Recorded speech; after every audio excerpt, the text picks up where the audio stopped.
This is Civic Space TV. Welcome to this program, Women at the Front Lines.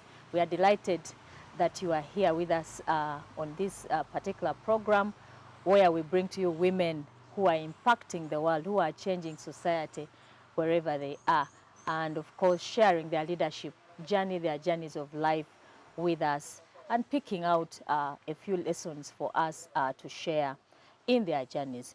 And today I'm delighted to be having one of those very, very inspirational women in Uganda, mentoring the future, mentoring the young women, and of course building a better Uganda for women and also the boy child in our country here and beyond. So thank you so much, Esther, for joining us today. Okay. I had waited for a long time to host you here. Today is the day that the Lord has made for me to have you. Amen. I shall be glad in it. Amina, thank you so much for coming. Okay, thank you so much, Monica, for having me. How is out there, wherever you're coming from? Yeah, it's a bit hectic, and I think I would say that's one of the reasons why we have not been able to catch up, but finally we are here. The hustle is real. The hustle is real. The demand, the vulnerability for the women and girls out there is immense. It is immense. It's immense. And in the sometimes Bible, you get overwhelmed. Yeah, and the Bible somewhere Jesus says the harvest is immense, but yes, the laborers are few. So you find that you have millions of women and girls who are looking up to you, to reach out to, but you're few. So you find yourself scattered here and there. But anyway, I'm happy to be here, Monica. Wow. And of course, with the COVID challenges, we are told there's a lot. It's like we've gone a step back, like 50 years back or even more, in terms of the challenges presented. All the achievements have been eroded. And I would say we are beginning almost from zero. Wow. What you did many years ago, you're almost basically beginning to rebuild back the foundation. Wow. So the pain is real, Monica. And knowing that the girls are the future, the boys are the future, and we want to see a better country, a better world, a better Uganda, a better region. And so we are glad that we can have this conversation right here. I want to say thank you to you, Monica. There are so many influential women out there whose stories have not been captured. So many. Whose journeys or walks nobody has ever bothered to look out for. And yet we learn from the women who have lived, women and men who have lived before us. The mistakes they made, we try to avoid them. And the success stories that they have, they are the ones we use to mold the future that we want to have.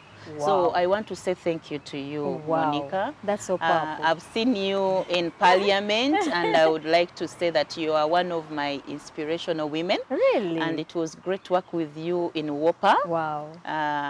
The Uganda Women Parliamentary Forum Association. You did a lot for the women's movement. You know, in the beginning, it was quite hard for us, the civil society, to penetrate the powers that be. What I would call more of the brokerage. Yes, the middle woman, and yes, you feel I am not. How do you reach Parliament? How do I reach Parliament? You feel there is a gap. Yeah. So what would happen? We would sit back. The parliamentarians also sit back in their world. So therefore, we don't get to marry our work. And yet, at the end of the day, we need the people in that interconnectivity, you know, to share. Because at the end of the day, all the issues that we the civil society talk about, we need to present them to the parliament. Wow. Even the parliament has to make the relevant policies and laws that will influence our work back here. So having you in parliament for all those years, I would like to say contributed to a lot of our work as the civil society. So I want to say thank you so much to you, Monica.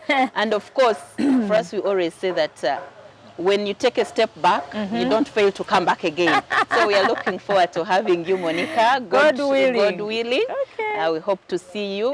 We want to see you still hold our hands as the civil society, moving together with you. Yeah, so I'm happy to be here. Thank you for encouraging me, Esther. But I'm also out there encouraging more women, more women. And that's the beauty about this program, because we get to talk about women's leadership and focus on it, and also focus on the impact and make the argument actually that where you have a woman, there is transformation. Yes. There is a saying that when you educate a woman, you've educated a village. Yes. We are also saying here that when you have a leader in a woman, a lot of things change, a lot of things, because women impact society in very unimaginable ways. Yes. And today we want to have that spotlight put on you, Esther, because I know that there are many things that you are doing in the community you're coming from, and that is the impact we want to capture. Yeah. And if there be any other person that wants to do something exactly that you're doing, they pick lessons and get encouraged in their life. So we want to flash, the torch on your life and just capture those landmarks of your life and output of your life, and of course make a case for more women leadership in our country and beyond. So basically that's where we shall start. So who is this Esther? And of course Girls Forum International. There is a Girls Forum initiative. Yes. I was confused with that. There's Gallup. I think you're talking about Gallup initiative. They are our partners actually. They are doing amazing work in the NGO world. You know, as sometimes civil society, we have small fights here and there, but it's good to appreciate when you know that my colleague, my partner is doing amazing work. So I want to say also thank you to Monicah. She's my namesake. I hosted her here actually. Yes, she's doing amazing work with the girls. Wow. So, and I would say she's one of my models in terms of our work with the girl children. Wow. So we consult more. We're always in the spaces together. When it comes to mentorship, I invite her to mentor my girls. She invites me to mentor her girls. So I think there's a spirit of collaboration and partnership that needs to be enhanced within the civil society. And so there's a lot of work. There's a lot of work to do. The laborers are few, Monicah. The laborers are Okay. So, all right. So Esther. Yes. Where do we start? Yeah. Okay. From ground zero, perhaps. Ground zero. Yeah. Okay. Yeah. My name is Esther Namboka, and I am the Executive Director of Girls Forum International. This is an NGO that fosters stable and economically empowered families, but with focus on the empowerment of vulnerable women and girls. Esther is a mother to 4 children. You don't look 4.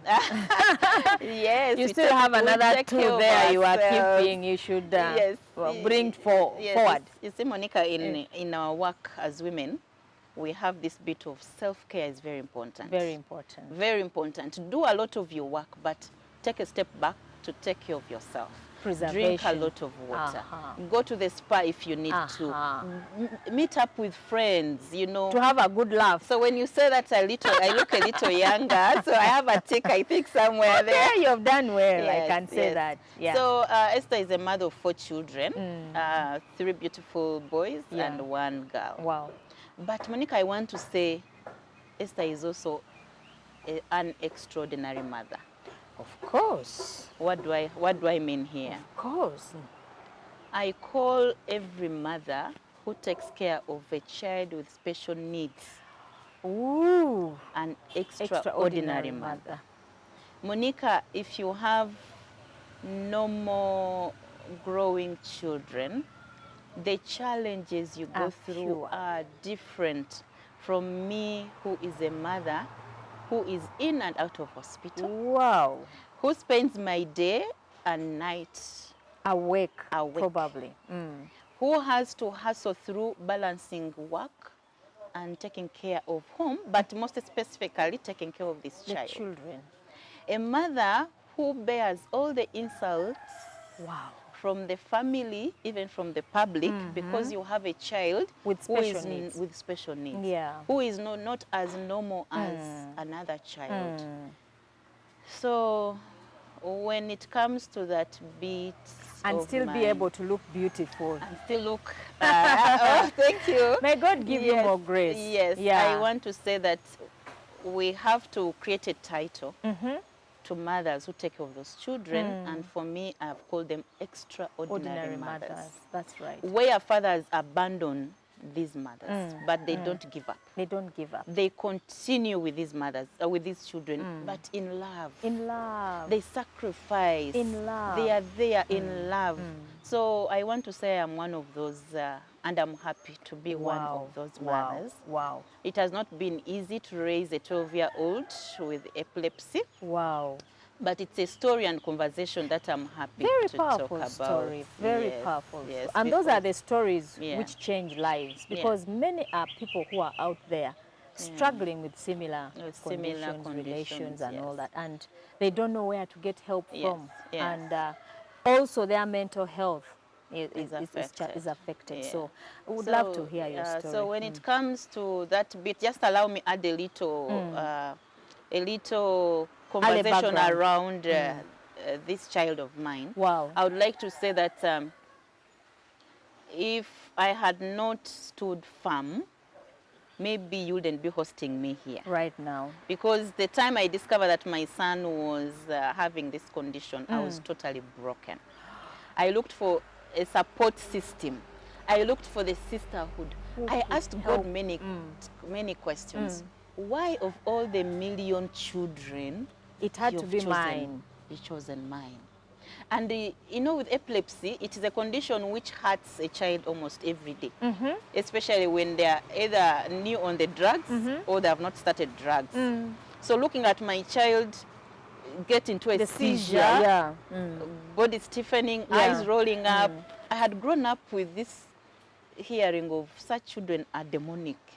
So you thought it was demonic, demons in the child? Yeah, it was a bit, and of course not only me, even the people around you, you know, they feel, no, you need to take this child to this pastor, here. And Monica, I want to say, I spent almost 2 years or 3 years on the look, on the search. Esther, go to Ginger, there is this pastor. Apostle. Esther, there is the other one. Prophet. Esther, go here, there's the prophet. I think the only place I didn't go was to go into witchcraft and underwater.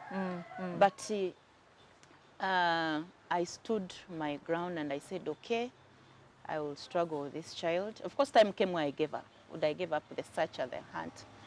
But the question was I going to continue with my work or not? Because there were always ideas of, now you have this child, so sit home. Wow. So now, since you have this child who will always be a problem, you know, is a problem to everybody, therefore stay home. And Monica, I want to say that at some point I almost killed my own son. Wow. The thoughts were intense. I can imagine. I looked at this child as a lifetime problem. Like for you, because it was, you know, messing up with every other thing. Every other part of my life. Yeah. I knew I would be a mother who is, you know, out there, going out to look out for my work, going here, you know, do this. But having this child, meaning that I am permanently in one place. I even lost 2 jobs. I lost 2 jobs because I was in and out of hospital. Yeah. Then I was mentally affected. Even if I'm seated on a computer, I am not focusing. I am looking at my child home. At home. How then is you he? bring the helpers home who are also scared of touching the child. They feel once they touch, the demons will affect. So myself, I didn't have somebody to hold. Yeah. And I think that's why I am putting emphasis on this conversation. It's very important. Because there is a woman out there, there's a father out there who needs to hear this Your kind story. of conversation. Because I was going to ask you, at what point did you find change and hope and be able to turn around that negative situation to a better, you know, situation? Yeah, I think the turnaround was when I made a visit to the Children Medical Center in Bugolobi. Okay. It's a hospital with the children with neurological issues by Dr. Byarugaba. So before I visited, I was in my own world of denial, acceptance. This cannot be, this cannot happen, this one. Until I stepped in that place and I saw children with the different issues. Yeah. Now, much as mine was convulsing and having all that, but he was walking. I walked in with a child who was walking. Actually, he was calling, he was talking, he could talk well. The only difference was that once in a while he would collapse and fall down, fall down. But when I reached there, I'm seeing children in wheelchairs. over 20 years. In that condition. Yeah, they can't feed themselves. I think that's when my heart got broken. That's when I said, God, I think I've been quite unfair to you. I think I've not been grateful.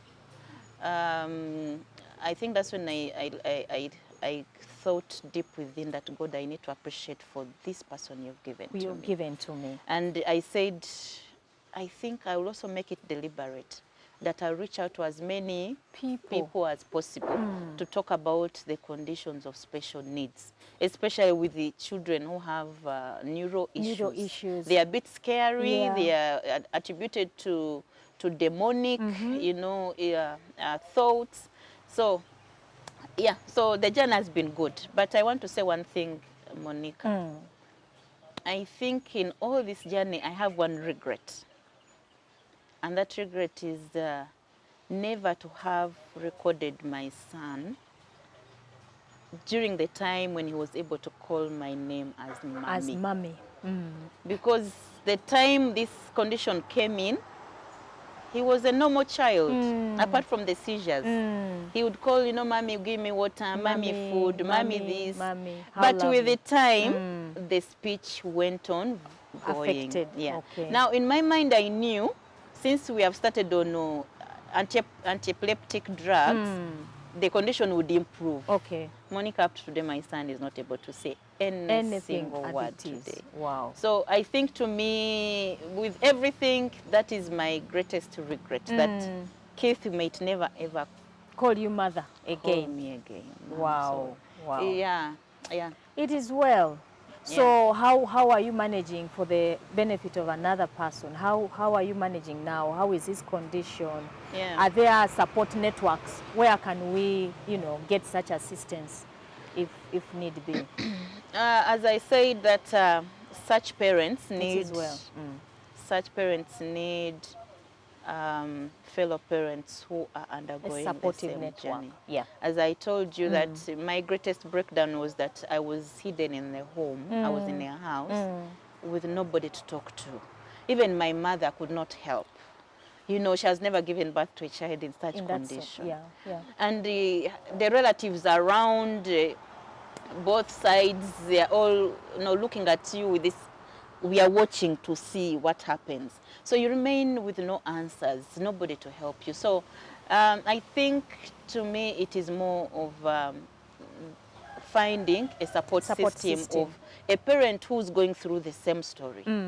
Because, Monica, if at all I have a child with a special need, and I talk to you, who is a mother who does not have, I will not listen to what you're telling me. You will comfort me. Of course, and I got a lot of comfort. People used to come and visit me, sorry Esther, but they would leave me with more tears because nobody is giving me assistance. A solution of so, but support system is very important. Number two is getting medication. Yes, the right medication. The right medication, because now we control the seizures. With Dr. Gaba in Bogolobi, they control the seizures. Of course, they still come, but not as often and frequent. And I also want to say their drugs are quite expensive. Yeah. So sometimes my heart goes out to the children with neuro issues who are up country or in the rural communities where they can't afford So that's why many people resort to herbals, which actually sometimes could even make the situation worse. So the other one could be also to read more about the different ailments, about the situation, and also therapy. And avoid the triggers. And then therapy also. If your doctor tells you, go for orthopedic kind of therapy, speech therapy. Of course, me, I tried with the speech therapy for quite some time. I still failed. You still failed. But I want to say that I still want to try. I am still on a mother on give up. Yes, I am still on a mother on a journey. And you'll do whatever it takes to give him a better life. Wow, that's where the joy is derived from, because that status will never change. And it's amazing, the love that mothers have for their children, regardless. I believe it's the same love that they talk about of Christ, the love that Jesus has for the church.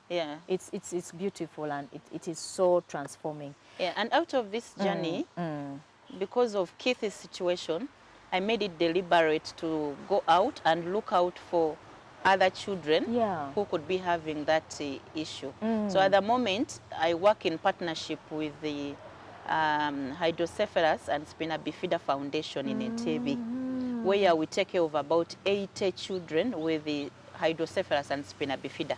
Wow. This is a condition of where children heads Have grow big. which can be, yeah, of course, some can be corrected, others not. Yes, yes. And also spina bifida where the back does not close completely, so leaving an opening. Wow. Yeah, so...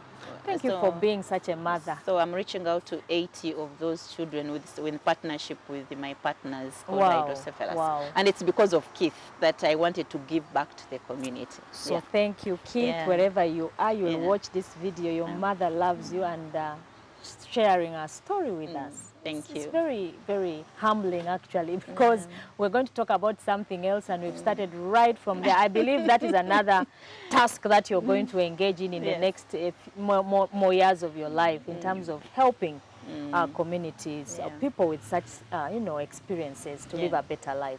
I think that's very powerful of you. You are really a leader with impact. And thank you, Monica. Your heart is that heart that tries to reach out and make a difference in society. Thank you so much for sharing that part of your life. Very difficult, I feel. I know how it is for you. It's emotionally draining, but thank you so much. Okay. Now, in the area of girl empowerment, when did you start with this? Did you ever think you'd end up in this kind of work? Was there another trigger factor like Kathy's situation that led you to work with the girl child in particular?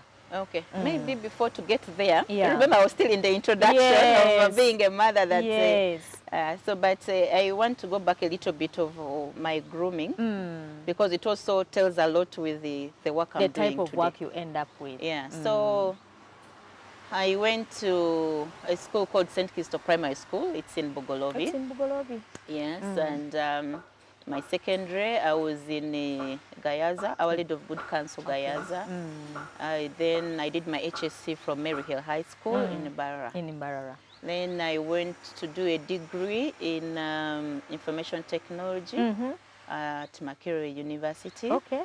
So later I advanced to a postgraduate degree in procurement and supply chain from UMI. Wow. Now, in my lower levels of studies, I would like to say they were not easy. They were not easy. Yes, and also the years of my growing up. I come from a family of 5, and our home was quite vulnerable. My dad is a dropout of P7. Yes. How did you know that? Because usually parents don't talk about their, experiences. Each time Daddy took me to school, he would tell me, I want you to do better than me. Myself. I know you're a girl, but I want you to do better than me. Me, I'm just a P7 dropout. So me, I'm almost as useless. But my daughter, I want to support you to be able to study. So he used to give it in your mind. In my mind. And the influence of fathers. I am so proud of fathers nowadays, because all the stories that I hear here, any great woman in society, the father had a lot of influence in their lives. Yes. Yeah. My mom did not go to school. She did not enter any classroom. But the years of growing up were quite difficult.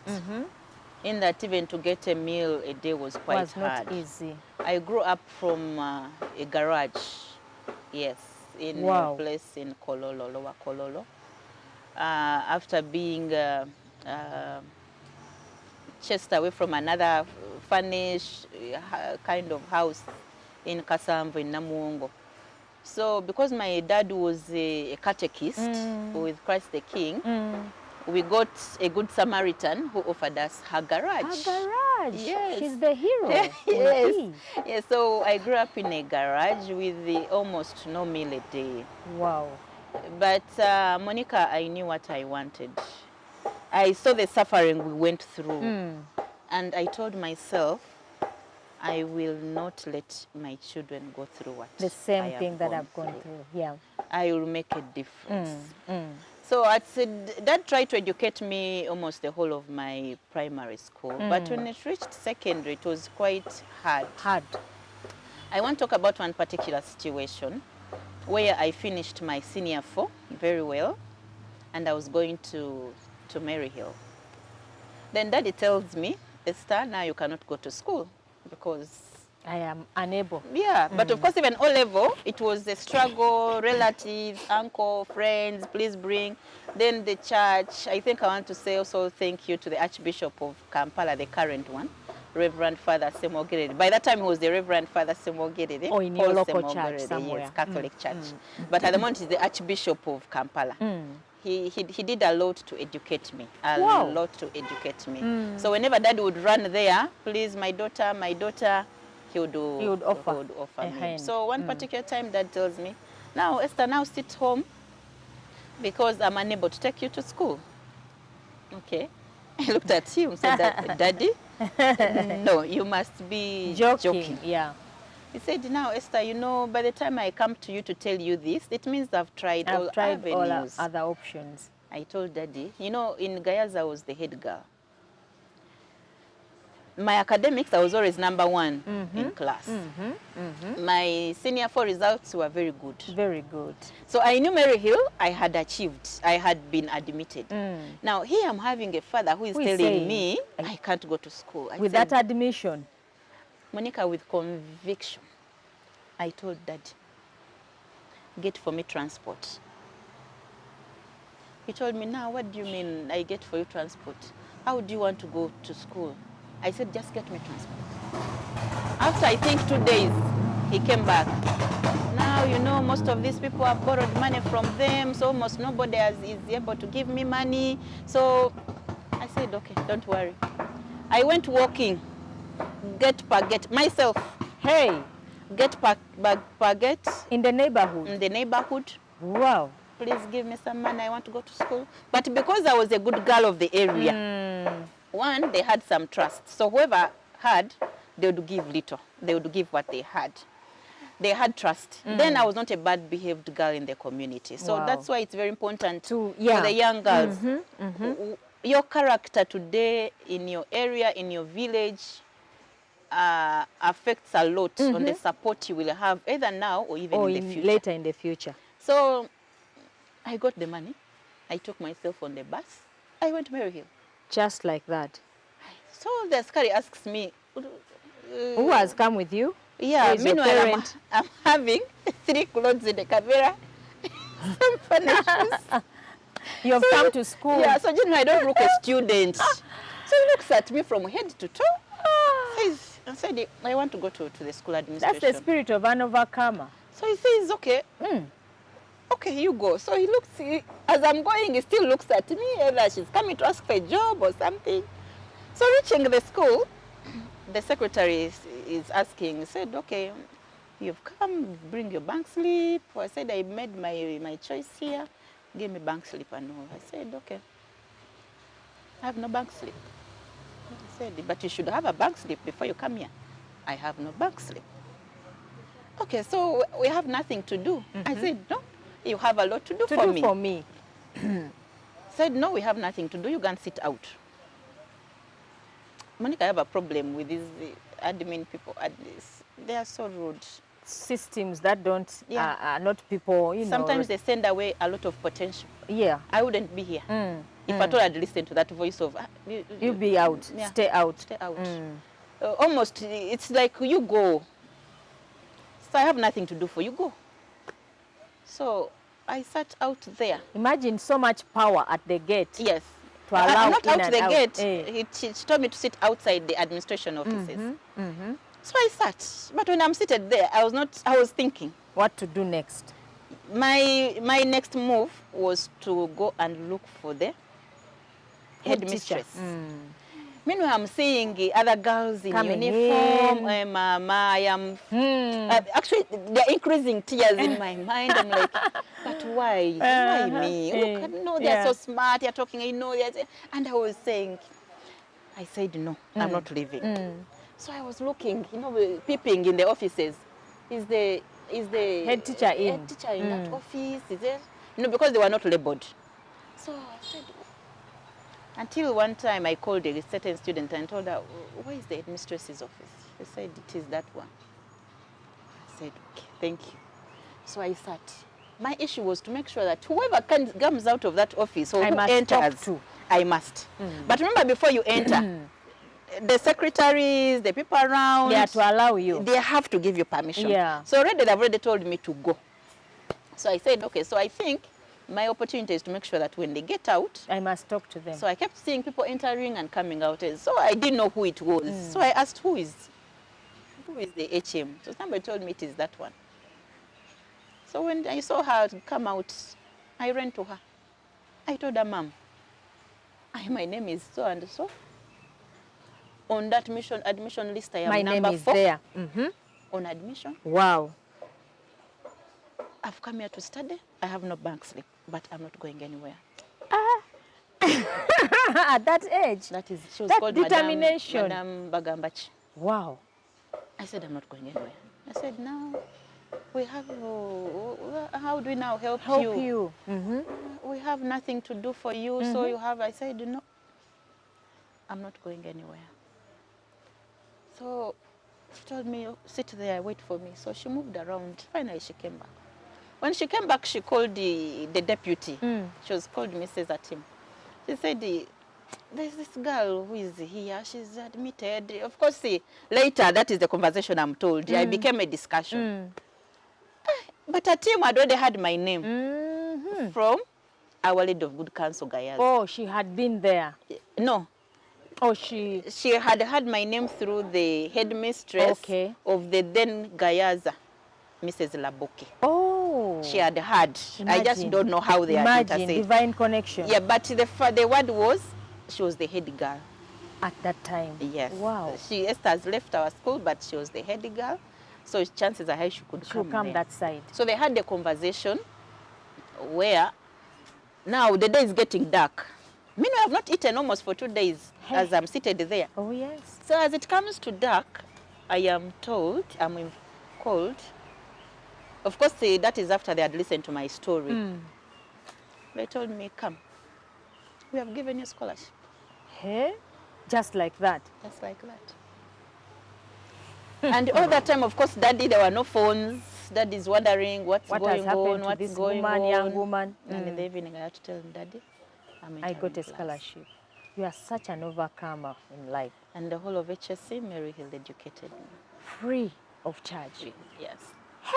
So I think, Monicah, as we struggle through leadership, I always look out for those situations, those scenarios that make us stronger. Stronger in life. That you feel there's something that is going almost breaking you down, and you say, wait a minute, but I've come from a harder one. It's an opportunity.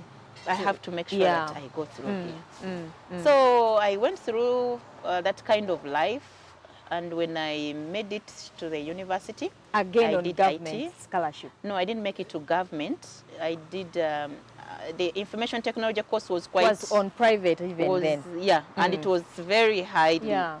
The points to get to government were quite very high. Yeah, but I had done sciences because I wanted to do really sciences.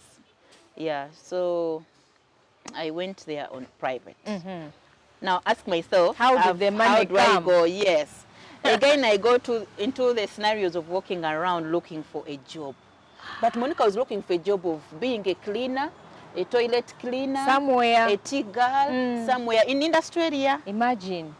So because I knew there was, I know industry area as a place which has all the casual work. Monicah, I moved for 2 months on foot. Looking for a job. Looking for a job. Get per gate. In get A-level. You're being holidays. O-level holidays. I mean A-level holidays. Yes. Of course, they see you with a brown envelope. You know, that's why we put our certificate, all the O-level. Now that time you're only having a document which says you've sat A6, because I've not got my results as yet. But I'm saying I have to move. So I move gate per gate. You find those guards, askaris.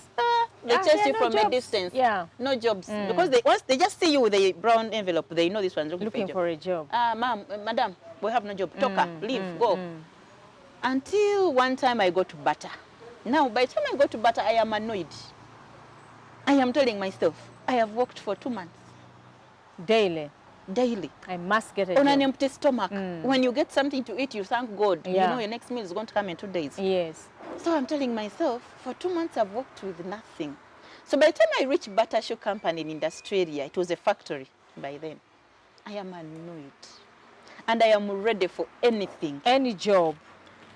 So the askari asks me, okay, I am here to see, you're here to see the HR? I said, yes, I'm here.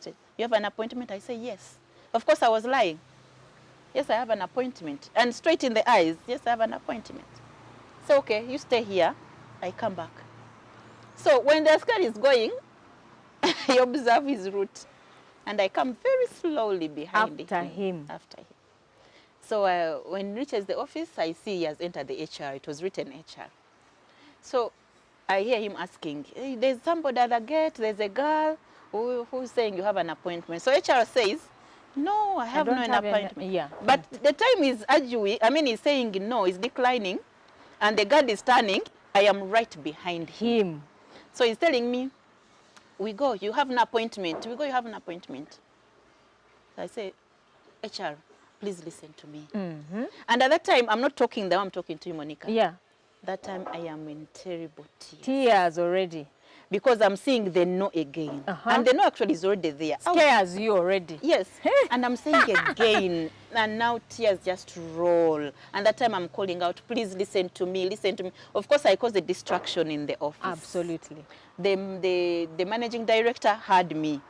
The finance had me. The people around, so they all got concerned. Said, what is it? Listen, yeah. So of course, the askari is busy.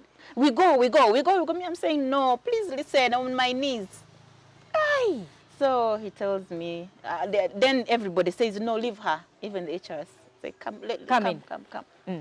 And I'm telling you, I think it took me the whole afternoon to speak. I think I spoke at about 4 p.m. I arrived there at about 10 a.m. So at about 4 p.m., that's when I get the guards. Because I was taken to the boardroom. I had somebody to talk to, somebody, and then I think all the tears and frustration for the got finished, at least done. Yeah, so now you were calmer. Yeah. It was better for them to allow you to calm down a bit. So I tell them, I tell the HR, I am here to do anything. And HR, by the way, Monicah, I had this thing of saying, I'm not going. You're chasing me too. But I'm not going anywhere. I'm not going, I am here. So the same thing I told the HR. It was called Okello Joseph. I said, HR, I'm not going. I am here, anything.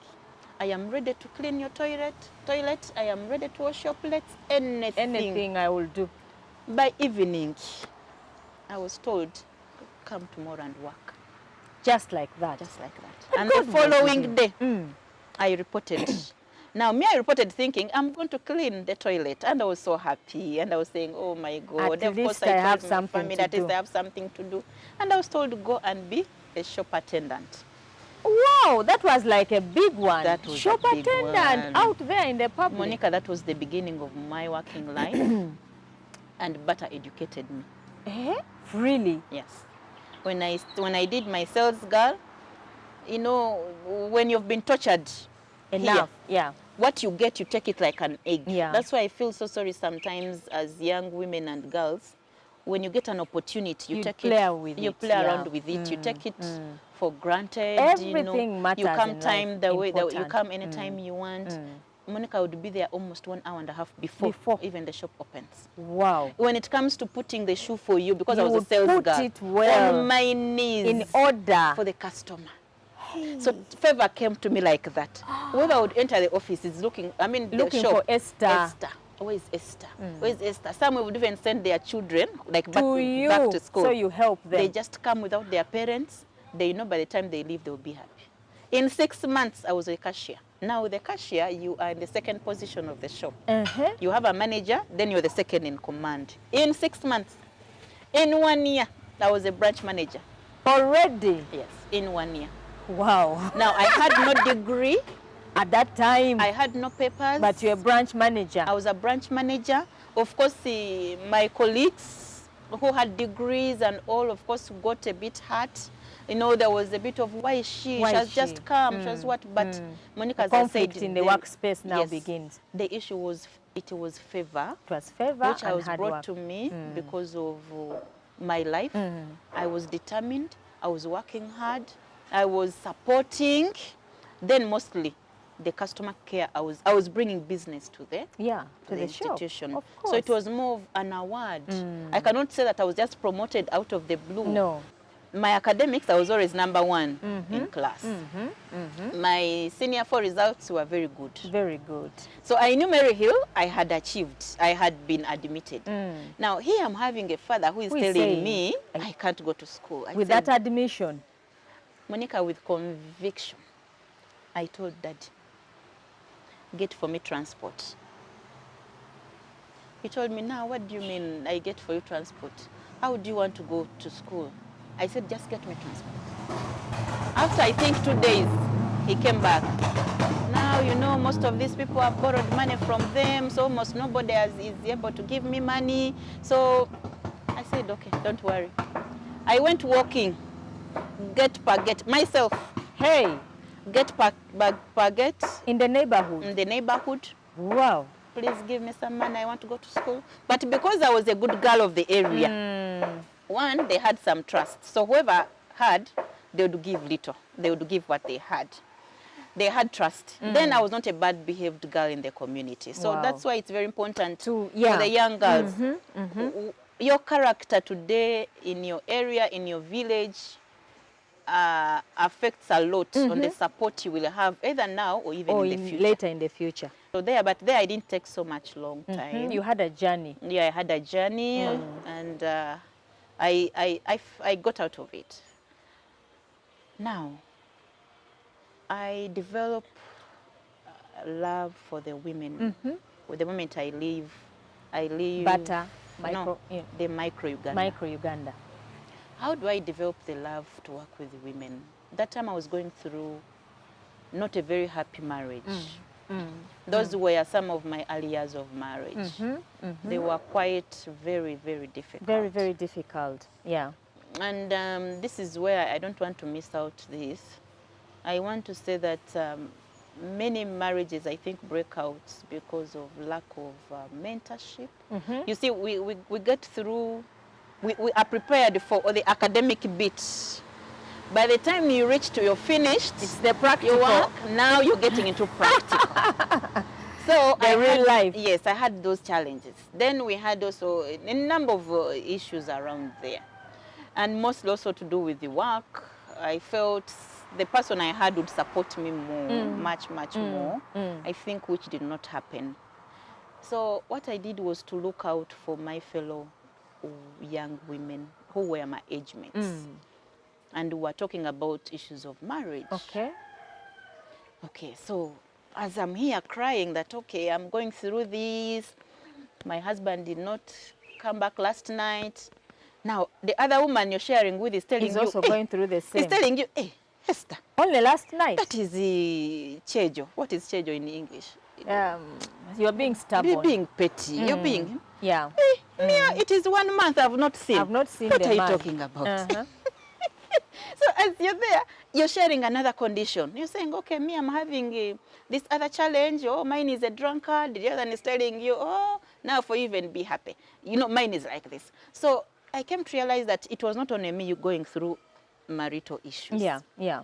Actually, almost all my age mates are going through the same. Were going through either the same or even worse. Or even worse situations. So I became a counselor instead. Now me who used to lock myself out in the Bugolobi flats, lock myself inside there and cry, oh, marriage, marriage, marriage. I said, no, I have to get out and look out help for other women. Look out for my fellow women. Those are signs of leadership, really. You are always doing something for other people. So I said, let me look out for them. We started the group of 3 where we would meet like every Thursday there at Centenary Park. Then within a short time, the group increased. We were 3, then 5, then 10, then 15. Then we started breaking up into cells where we become so many. So I said, okay, this cell is now 15. I form another cell. Hey. The group rose up to 2,000 because I opened up a Facebook page. Imagine. Where I was giving information, not because I'm an expert, but you would source different information and piece it together to help other people. Yes, then maybe what has worked for me could work out for another person. Then also myself also learning from other people. Hey, So, Esther. and we started, now I want to explain how the name Girls Forum comes about. Girls Forum is not G-I-R-L. It is G-A-L-S. Now, that name comes from the background of, that time, we didn't want to call ourselves women. You are not women, you are not girls as well. No, we didn't want to associate with the women. At that time. We wanted to call ourselves girls. We are girls. Hi, girlfriend. Hi, girl. Hi. So we decided to change the IR to girls to G. So we called ourselves Girls. So the platform was called Girls Forum. So on platform, would invite different people to give us counseling. Would bring counselors on the platform, both WhatsApp and also on Facebook. The Facebook Live. We had every day had its own day. Like on Monday, we have a counselor. It's a counseling day because we know you're from a weekend. So maybe you've gone through some challenges, so we bring a counselor online. The following day, we have a chef. Okay. Chef Henry Wanyama was one of our chefs. He has a cooking school around to teach cooking. Women. Yeah, I would have loved that one. Yeah. So, but that one we also went practical because it's not enough to do online. Yeah. So we created Saturday classes where girls would come and learn a skill in teaching, I mean in cooking. So some took that skill to go and make their own money. Okay.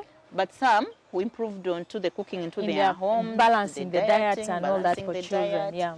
Yeah, we had a day to talk about bedroom affairs, sex and all. Which is hardly talked about. Yes, which is hardly talked about. We had a day for children and pregnancy. We'll talk about children, taking care of children. Then we had a day for maids. Now, maids was always a big issue. How to manage maids, how to motivate them. Yeah, so that's how I started Girls Forum. So when the number grew so huge, just my mind was not talking about, was not even thinking about an NGO. NGO came after, I think, 4 years. Later.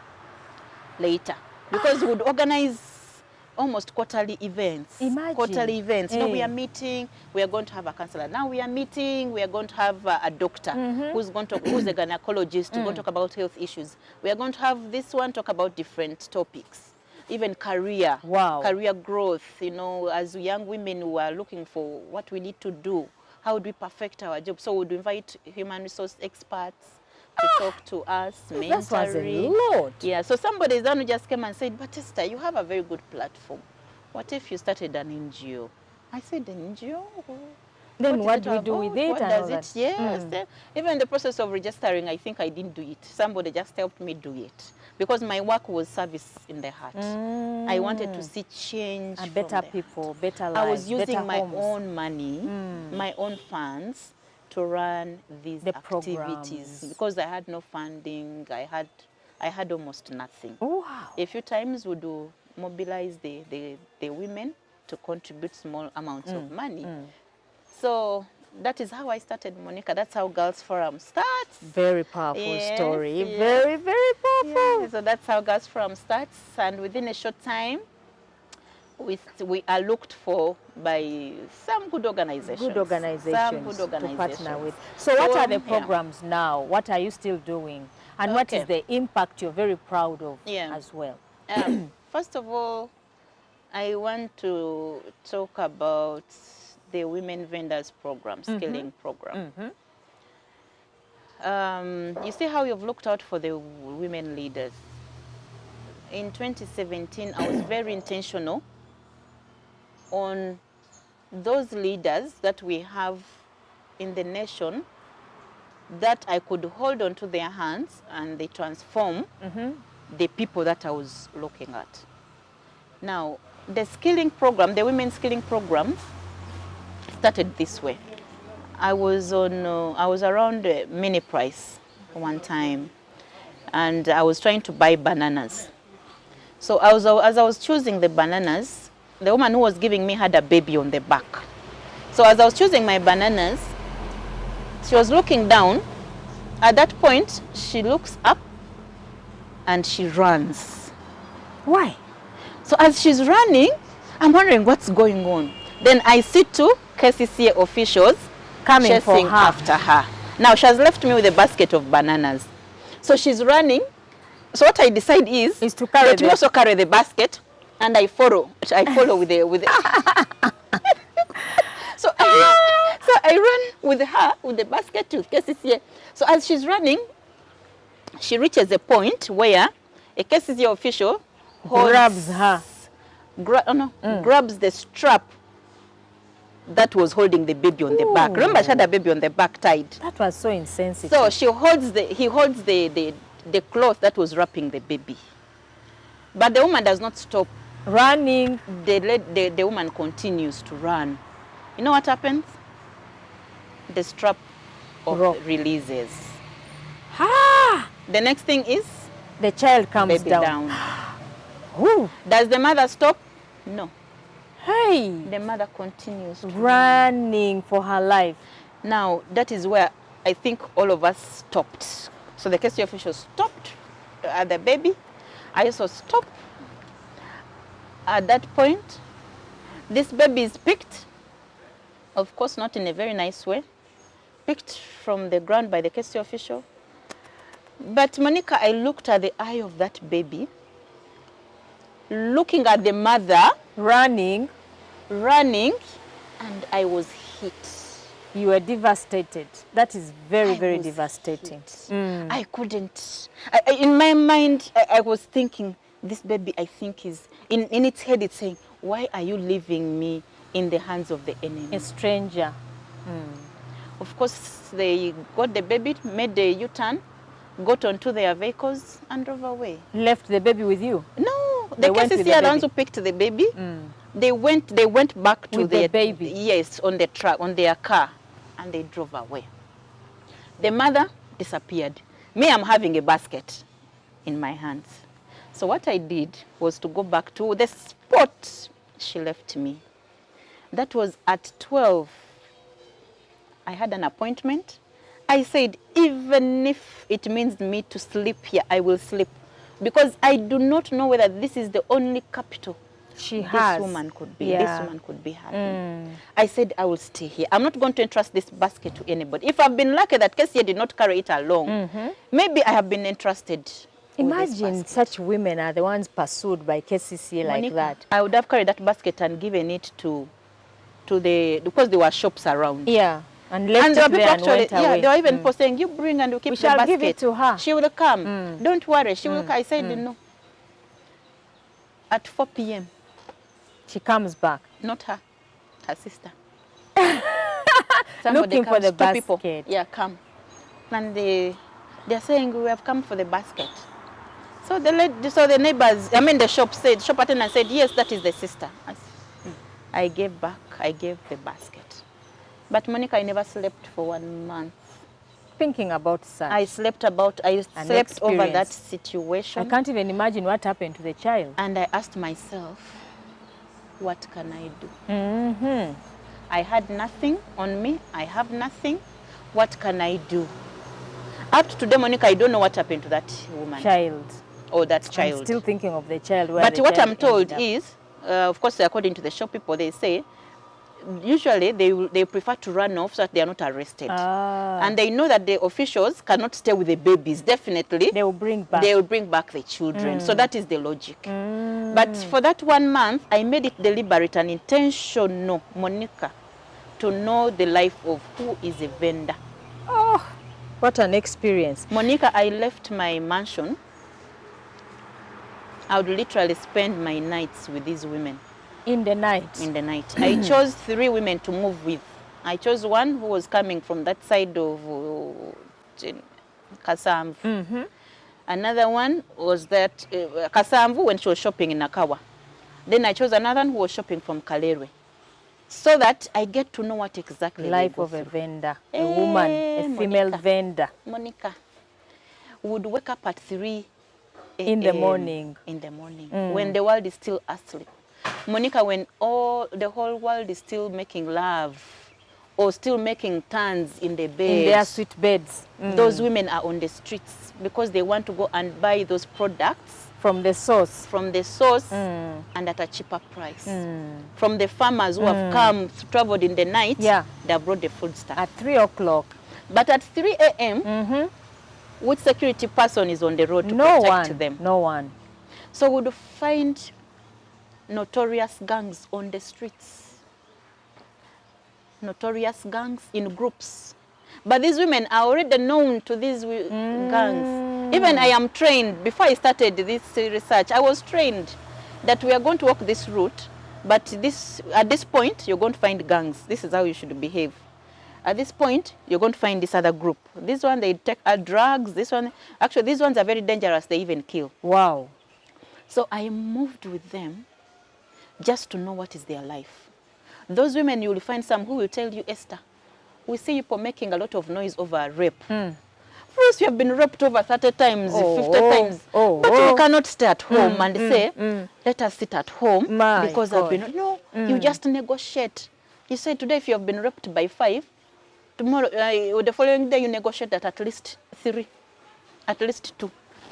If you have been raped without a condom this time, your next bargaining point should be, today I've moved with a condom, please, it is here. Oh my God. Monica, you know, that's why I feel so bad that sometimes we disconnect leadership with service. That's true. That's very, we shall very never true. appreciate what the vulnerable people go through every day. Every day of their lives. Unless we fit into their shoes and say, this is actually the pain. And it is on that note that I said, okay, who can help me? And I looked for Honourable Monicah Amoding. I went to her office. No contacts, nobody took me. I said, I'm going to look for her. Why did I look for her? Because of all the women leaders I'd looked at for, I saw a motherly heart in her. I had watched her on TV. I had never met her in life. But the way she used to speak, I would see a mother. I would see a leader who was a bit, maybe easier to approach. So I approached to her and I told her, Honourable, as you enjoy a cup of tea in this office, as plainly like that, as you enjoy a cup of tea in this office, and you enjoy the AC, there's a woman out there who needs you, Honourable. My God. And I told her, Honourable, these women who are vulnerable are the same people who actually vote us into positions of power. But after being elevated into the position of power, this woman is left to watch you on TV and to see you in the convoys. That's all they get out of it. I told her, Honourable, I want you to give me one day. We go and hawk. Tugende tutembeye. Okay, so Esther, your story is so rich, so rich, very humbling from where you started. Your experience as a mother is another story of its own. Your experience with working with women, you know, the Girl Up Forum, how it started, you know, sharing that, building that community alone is another leadership impact of its own. And this is a story that we cannot capture in just 1 hour. I would just like to give you another part 2 of this story so that we can exhaust your story and your journey and pick out very important things for our people. So for today, I'd like you to wrap up on those, how far we've come in your journey, and just point out a few things for learning for our people. Then we call it a day for today and then pick up from there in the next section. Okay. Yeah. Okay, thank you very much, Monica, once again. I would like to just put a little bit of my other roles I've been able to play besides being an executive director. Yeah. I'm also the first chairperson of the Young African Leaders Initiative. Yali? That is Yali, Oh, yes. okay. I was the first chairperson in Uganda. And I had to support a number of young women and to be able to go for this opportunity as well. And up to today, actually, I still support a number of them. Wow. I've also been able to be declared as a social inclusion hero by the World Bank because of the Women Skilling Program. That you are talking about. Yes, that we were doing with the Honourable Monicah Amoding. And actually, we have managed to skill 600 women vendors off the streets. 600 women. Yes. They are now running their own projects off the street. Yes, yes. They are running. Great. Yeah, we pick them off the streets. Of course, we had a few challenges with the startup capital. But of course, for some, if you give them the skill, they do struggle on.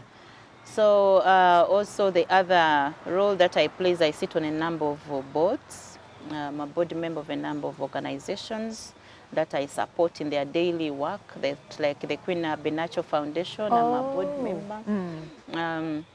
So I give my part when it comes to guidance, in terms of strategic planning. And I also, in my journey of work, I've come to realize that I've been supported by a number of people to rise. I've been inspired by a number of women. So I do the same. I reach out to others. Yeah. And I think this is a call I need to give to the other women out there. Yeah. If you're rising through, if there's a woman out there who looks up to you, please reach out to them. Others. Don't get into a space of fighting each other. And I think that is a big challenge with us women. You want to rise alone. You want to be out there, and then you start fighting with the fellow women who are trying to come up. So I want to say that supporting one another as women is one of the ways we are going to achieve gender equality. That's very important. We need to support, because the men cannot support us if we are not one.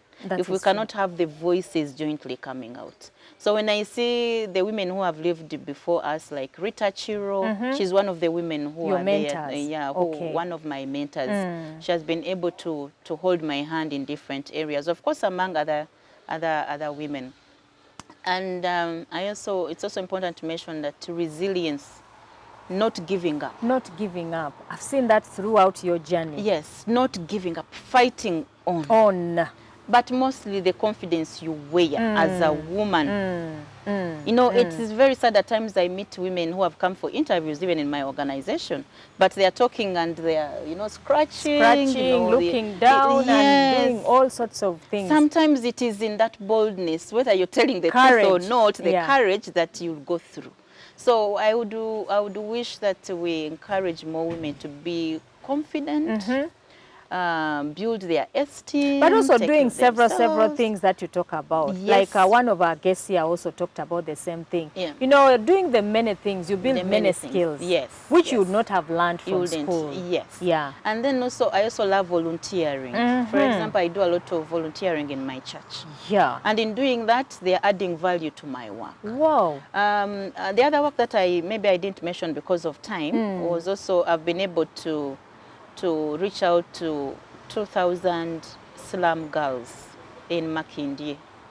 And this I was also being supported by Plan International. I think it's important when you recognize the partners that have worked with you this journey. Without money, without funds, sometimes you can't reach There is somebody sacrificing and saving their money in another country. Exactly. So when you recognize such partners or development partners, it's very important. So Plan International supported my NGO when it comes to adolescent girls. We are currently working in Liantonde with another donor called Children's Rights and Violence Prevention Fund. Currently also working with Oxfam and Uonet on another program called Unpaid Care and Domestic Work. So how many districts are you in, say, you know, in terms of just a capture? The impact. Okay, we are mainly in Kampala, but we have been able to, at the moment, to spread our wings to now 9 districts. Wonderful. So far. That's great. And we are going to intensify our work in Bududa as well, because I have a lot of aspirations for Bududa district. That's where you come from. Yes, that is my district. And then with the thing, with a lot of child marriages in the district, a lot of landslides, I feel I can do a lot of work. There's a lot, and I can tell that there's a lot for you. You can tell that you are a transformer. Whatever situation you are thrown in, you must change it and, you know, make it better. So if thrown in Bududa, I'm sure there's a lot that you can do with the landslides and many, you know, the humanitarian situations that are there. We've got to go on this particular section. I'd like to really thank you so much for coming and also sharing very, very personal stories. I mean, those kind of stories are the ones which change lives, I know. And it takes courage for someone to speak out on such, you know, very personal stories. And I would like to request you to come back on another program. We'll call it a part B of Namboka Esther's life, because those are the stories which really change lives. They, you know, bring reality to these conversations that we have. So for that matter, I'd like us to end here, but with the privilege that I have to ask my team to allow you to really, you know, give us another part B on the next program, because I know I've not exhausted your life and the impact. So thank you, our viewer, for today. Let's end here with Esther Namboka's story with working with a girl child, but also her impact is beyond with, you know, beyond women's work. She's taking up different, you know, developmental projects in her journey, and her impact cannot be captured just in one program here. So would love to bring her another time, but we thank you for this far, for your support, for your viewership, and the time that you put in to this program. We promise to bring you more of such women so that your life as well can be encouraged, can be mirrored through the other people that we bring here. Thank you so much. We'd like to sign out from now. Until we meet again, shalom.